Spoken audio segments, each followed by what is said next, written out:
राधे कृष्ण गोपाला भज राधे कृष्ण गोपाला भजो राधे कृष्ण गोपाला भज राधे कृष्ण गोपाला।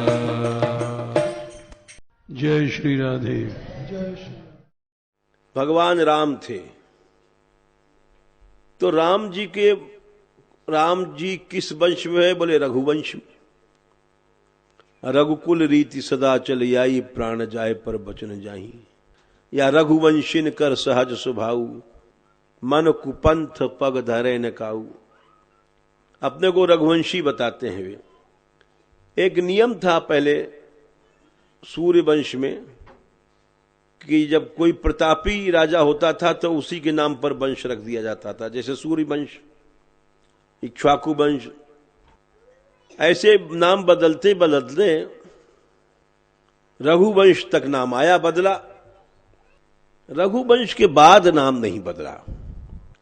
चाहे भगवान राम भगवान थे, लेकिन रघु जी से ज्यादा प्रतापी वंश के ज्ञाताओं ने इनको नहीं समझा, इसलिए राम वंश नाम नहीं पड़ा, बदला नहीं गया। रघुवंश के बाद रघुवंश ही रहा। तो उसका कारण था रघु जी के तो बहुत बड़ी बड़ी कथाएं हैं, एक आध सुना रहे हम। इससे पता पड़ जाएगा कि जिनके चित्त में क्षोभ ही नहीं पैदा हो, उनकी जो स्त्रियां थीं वो बहुत सुंदर थीं, रानियां, अप्सराओं से ज्यादा सुंदर थीं। और इतनी सुंदर अप्सराओं से ज्यादा सुंदर रानियों को पाने के बाद भी उनके मन में कोई भी आसक्तिजन्य क्षोभ नहीं था। ये एक आश्चर्य की बात थी। और एक बार रघु जी गए थे सरजू स्नान करने। अवध में सरजू जी प्रवाहित होती हैं। रघु जी के अंदर इतना प्रताप था। आपको एक बात बता दें, एक बार रावण भी गया था ब्राह्मण बन करके। इतनी सुंदर रानियां थी उनकी कि ब्राह्मण बन करके हम छल करें।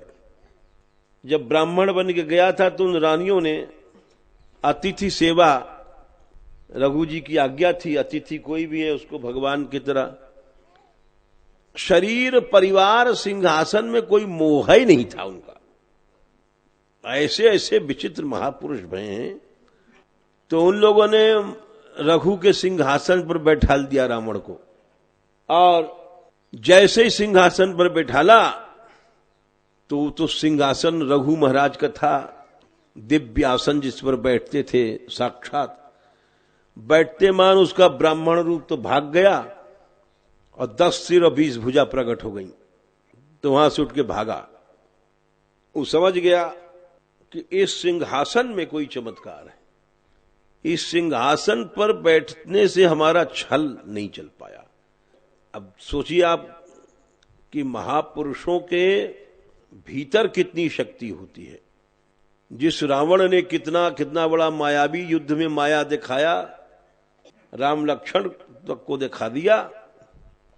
फिर वहां से वो भागा, बाहर आकर फिर ब्राह्मण रूप बना लिया और वहां पहुंचा सरजू तट पर जहां वो स्नान कर रहे थे। और वहां पहुंचने पर देखा कि रघु जी संध्या कर रहे थे। फिर रघु ने पानी ऐसे पढ़ करके दक्षिण दिशा की ओर फेंका और फिर उसने पूछा ब्राह्मण रूपी रावण ने कि महाराज ये आपने पानी क्यों फेंका था? तो उन्होंने कहा कि हमने इसलिए फेंका था कि सिंह ने गायों को घेर लिया था और उन गायों ने रघु की दुहाई दिया था। रघु है नहीं वहां, महाराज रघु हमारी रक्षा करें, दुहाई दिया था, रघु की दुहाई। इसलिए उस जल ने जाके सिंह को मारा और गायों की रक्षा किया। अब वो तुरंत रावण चला वहां से, भाई ये क्या चमत्कार है, क्या सच बात है। गया तो वहां देखा कि सच में सिंह मरा पड़ा था और गायों की रक्षा थी। इधर राजा रघु जब पहुंचे महल में तो रानियों ने कहा कि यहां तो रावण आया था। बोले रावण? कैसे पता रावण था? बोले वो ब्राह्मण के रूप में आया था और आपके सिंहासन पर हमने बैठाल दिया।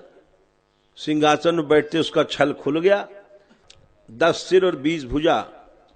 बोले फिर वो भाग गया। बोला अच्छा, हमारे अवध में आया, हमारी अनुपस्थिति में आया, छल करने आया।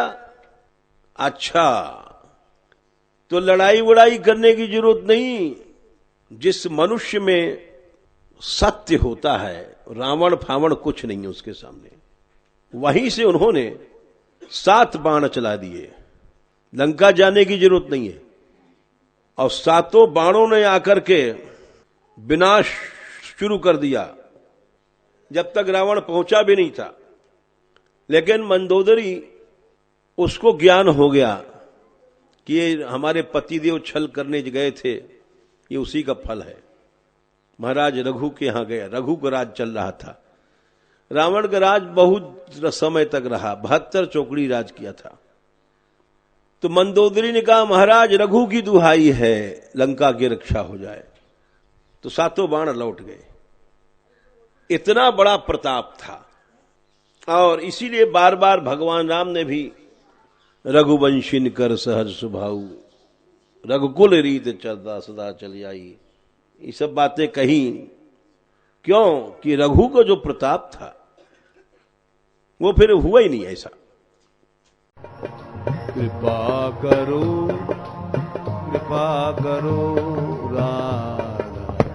रानी कृपा करो।